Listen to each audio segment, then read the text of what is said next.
सांगलीत प्रभाग क्रमांक 10 मध्ये भारतीय जनता पार्टीचा घर टू घर प्रचार सुरू असून नागरिकांचा उत्स्फूर्तपणे प्रतिसाद मिळत आहे। सांगली मिरज कुपवाड शहर महानगरपालिका प्रभाग क्रमांक 10 मध्ये आज भारतीय जनता पार्टीने घर टू घर प्रचार सुरू केला आहे। यामध्ये गीताताई पवार, प्रकाश मुळके, रिद्धी मामूलकर आणि जगन्नाथ ठोकळे यांना नागरिकांचा उत्स्फूर्तपणे प्रतिसाद लाभत आहे। असं वाटतंय अशा पद्धतीचं उद्यान त्या ठिकाणी विकसित करतोय। त्या ठिकाणचं काम अजून सुरू आहे। ते काम पूर्ण व्हायला अजून कमीत कमी 2 वर्ष लागतील। निधीची कमतरता नाही, जो निधी मंजूर झालेला आहे ते अजून काम सुरूच आहे आपलं, त्यामुळे ते आपल्याला काम पूर्ण होणार आहे। त्याचबरोबर या समाज मंदिर आहे त्या रमाई आंबेडकर उद्यानामध्ये या लहान मुलं जी माझी या ठिकाणची मुलं आहेत, जी मुलं आमच्या पत्र्याच घरात राहतात, जे आमची मुलं या ठिकाणी कवलाच घरात राहतात, त्या मुलांना मात्र माझी मुलं त्या ठिकाणी एसीमध्ये बसून अभ्यास केला पाहिजे अशा पद्धतीची रचना त्या ठिकाणी करतोय। आणि त्यासाठी देखील तुमचं या ठिकाणी सहकार्य अपेक्षा आहे। ज्या मुलं शिकणार आहेत, ज्या मुलांना महागड्या पुस्तकांची गरज आहे, यूपीएससी एमपीसी पुस्तकांची किंमत एकेका पुस्तकाची 7, 8, 9 हजार किंमत आहे, पण ती पुस्तकं आपल्या 6 लाखाची पुस्तकात आपल्याला उपलब्ध आहेत। त्याचा देखील आपल्याला या ठिकाणी उपयोग करावा लागणार आहे।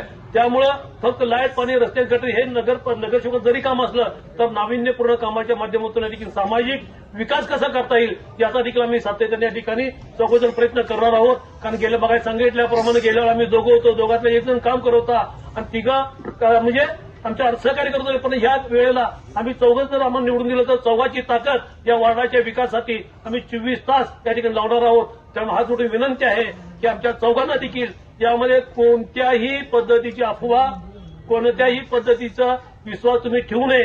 या ठिकाणी कमळ चिन्हावरती चौघांच्याही मतदान करावं, कारण हे माझं घर आहे। या घरात मी साहेब सांगतोय, उद्या असं व्हायला नको बाबा जगन्नाथ ठोकरेंनी भाषण केलं त्यांचे हे माझं घर आहे, माझ्या घरात मी सांगतोय की माझी लोक जो शब्द देतात त्याला जगतात आणि एकदा नाही दिलं तर कुणाच्या बाला ऐकत नाही म्हणजे आमची पद्धत आहे।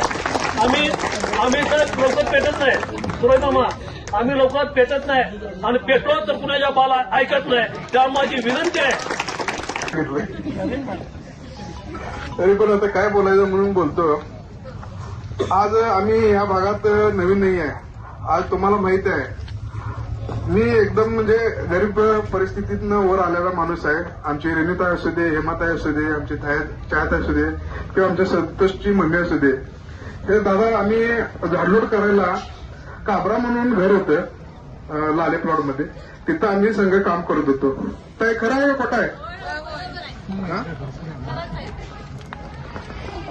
आज तुमचा भाऊ तुमच्यासाठी काहीतरी करायचं आहे म्हणून दादाने मी सांगितलं, दादा जर आपण नगरसेवक झाले तर आता तर आपण नगरसेवक, मी तर नगरसेवक नव्हतो, आता तुमच्यासाठी झोपडपट्टीचा जो विषय आहे, 7-12चा विषय आहे, मी काय केलो प्रत्येक कॉलनीतलं एक नाव लावलो। त्या संतोषच्या मम्मीचं पण नाव आहे, अविनाश कांबळे त्यांच्या मम्मीचं नाव आहे, परत लोंढेंचे नाव आहे, बरेच एक 8-9 नावं मी लावली। आता आमच्या देवधरण दादांच्या छत्रछायाखाली सिटी सर्व्हेला लावायचं जे प्रस्ताव आम्ही केला झोपडपट्टीच्या माध्यमातून, त्या अंतिम टप्प्यात आहे। अंतिम टप्प्यात कसं माननीय मुख्यमंत्रीच्या हस्ते आपण सिटी सर्व्हेचा वाटपही केलाय। तुम्ही पेपरमध्ये वगैरे वाचला असता, बातमीमध्ये बघितलं असता। तर आता आचारसंहिता लागल्यामुळं दादा त्या कामाला जरा ब्रेक लागला। आता एवढे दिवस आपण वाट बघितलंय, पण 2 महिने बघू, 15 दिवसानंतर सगळं कळणारच आहे। आचारसंहिता संपणार आहे 16 तारखेनंतर ना। आम्ही काम करत राहू, कामात आम्ही कुठे ढिलं पडणार नाही।